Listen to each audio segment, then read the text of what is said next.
قرآن کہتا ہے ہر انسان کا ضرور امتحان ہوگا. یہ امتحان کن چیزوں سے لیا جائے گا، کیسے لیا جائے گا؟ قرآن دنیاوی زندگی کو کیسا بتا رہا ہے، اور خود ملک الموت کی روح کون نکالے گا؟ آئیے ان سوالات کے جوابات جانتے ہیں آج کے ایپیسوڈ میں. بسم اللہ الرحمن الرحیم. ناظرین محترم، السلام علیکم ورحمۃ اللہ وبرکاتہ. تمام اہل علم کا سبیل قرآن کے اس تفسیر پروگرام میں استقبال کرتے ہیں. قرآن فرماتا ہے کلو نفس ذائقۃ الموت، ہر نفس کو موت کا مزہ چکھنا ہے، ہر جاندار کو موت آنی ہے، حتیٰ ملک الموت کی بھی روح نکالی جائے گی. اس سلسلے میں اور زیادہ جاننے کے لیے آج آپ کے سامنے لے کر حاضر ہوئے ہیں سورہ آل عمران کی آیت نمبر 185 اور 186. آئیے اپنے آج کے ایپیسوڈ شروع کرتے ہیں آیت نمبر 185 کی تلاوت اور اس کے ترجمے سے. کتاب انزلناه الیک مبارک لیدبروا آیاته وليتذكر أولو الألباب. بسم الله الرحمن الرحيم. كل نفس ذائقة الموت وإنما توفون أجوركم يوم القيامة فمن زحزح عن النار وأدخل الجنة فقد فاز وما الحياة الدنيا إلا متاع الغرور.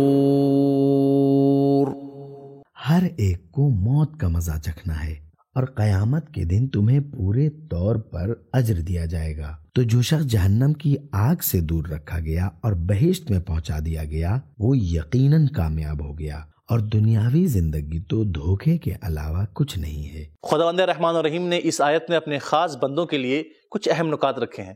آئیے سن لیتے ہیں ان اہم نکات کو بھی.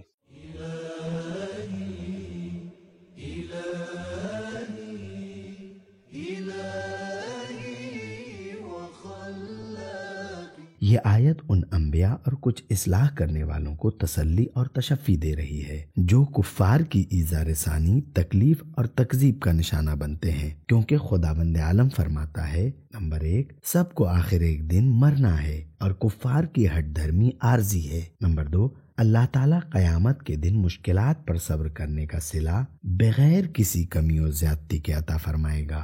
امام جعفر صادق علیہ السلام کل نفس ذائقۃ الموت کے بارے میں فرماتے ہیں سب اہل زمین و آسمان مر جائیں گے، صرف ملک الموت، حاملین عرش، جبرائیل اور میکائیل باقی رہ جائیں گے. پھر ملک الموت کو حکم دیا جائے گا کہ ان کی روح کو قبض کرے، اور پھر وہ خود باقی رہ جائے گا، اور اللہ تعالیٰ اسے فرمائے گا کہ مر جا تو وہ بھی مر جائے گا. کافی جلد 3 صفحہ 256. سورہ آل عمران کی آیت نمبر 185 کی تلاوت، ترجمہ اور اس کے نکات کو جان لینے کے بعد آئیے اب سن لیتے ہیں اس کے اہم پیغامات کو بھی.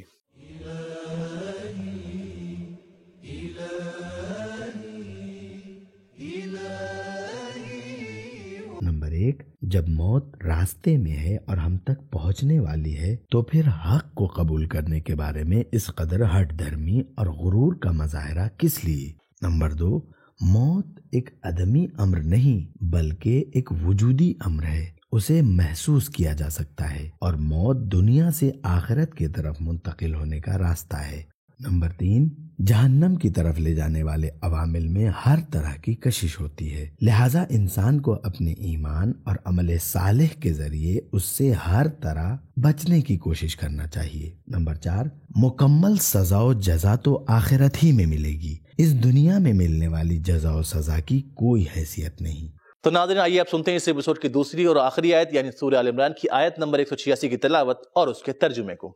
لَتُبْلَوُنَّ فِي أَمْوَالِكُمْ وَأَنفُسِكُمْ وَلَتَسْمَعُنَّ مِنَ الَّذِينَ أُوتُوا الْكِتَابَ مِنْ قَبْلِكُمْ وَمِنَ الَّذِينَ أَشْرَكُوا أَذًى كَثِيرًا وَإِن تَصْبِرُوا وَتَتَّقُوا فَإِنَّ ذَلِكَ مِنْ عَزْمِ الْأُمُورِ.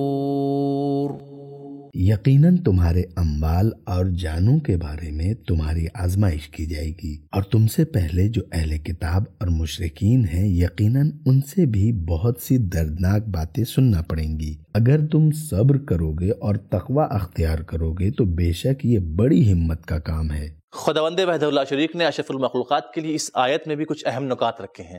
آئیے سن لیتے ہیں ان اہم نکات کو بھی.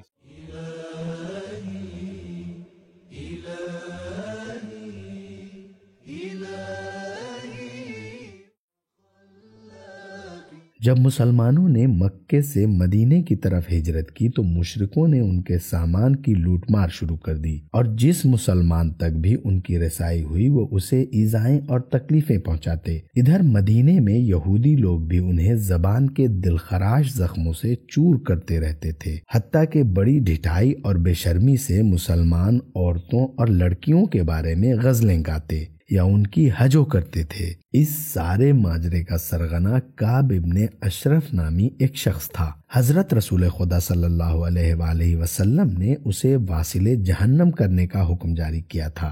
یہ آیت جہاں مسلمانوں کے دلوں کو تسلی دے رہی ہے، وہاں ان سے اس بات کا حکم بھی کر رہی ہے کہ ہر قسم کا اقدام صبر اور تقوی کے زیر سایہ کرو، کہ یہی بڑی ہمت کا کام ہے اور ان کے ایمان کی پائیداری کا سبب ہے. زکوٰۃ کی ادائیگی کو امام رضا علیہ السلام مال کا امتحان قرار دیتے ہیں، جس کا اس آیت میں ذکر کیا گیا ہے. تفسیر نور الثقلین. اہم اور مفید نکات جان لینے کے بعد آئیے اب جان لیتے ہیں اس آیت کے اہم پیغامات کو بھی.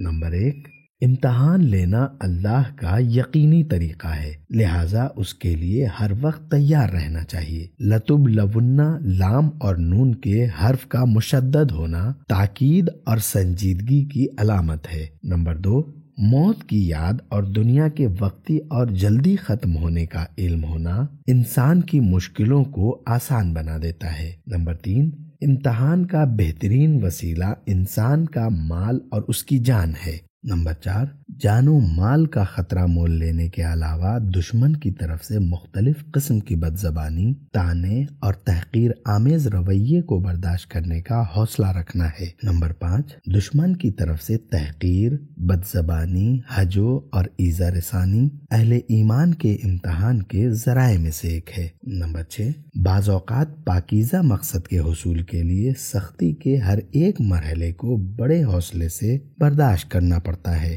مال کا صدمہ، جان کا صدمہ اور عزت و آبرو کا صدمہ بھی برداشت کرنا پڑتا ہے.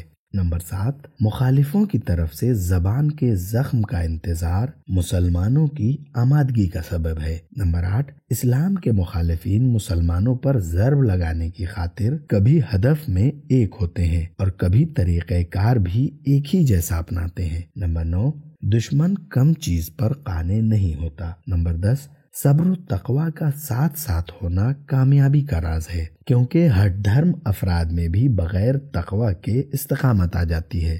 نمبر 11، صبر و تقوی ایک دوسرے کے لازم و ملزوم ہے. ذالکہ مفرد ہے، جبکہ صبر و تقوی دو چیز ہیں، لیکن یہ لفظ دونوں کی طرف اشارہ کر رہا ہے. تو ناظرین، ہم نے جانا کہ ہر ایک کا امتحان ہوگا، کبھی مال کے ذریعے، کبھی اولاد، کبھی آبرو کے ذریعے، کبھی جان کے ذریعے، کبھی سختی اور مشکلات کے ذریعے. اور قرآن کریم دنیاوی زندگی کو ایک دھوکہ اور سیراب بتاتا ہے، اور ملک الموت کی روح خود پروردگار عالم قبض کرے گا. تو ہمارا آج کا ایپیسوڈ یہاں ختم ہوا. ملتے ہیں اگلے ایپیسوڈ میں، تب تک کے لیے خدا حافظ. سبیل قرآن، قرآنی سماج کی پہچان.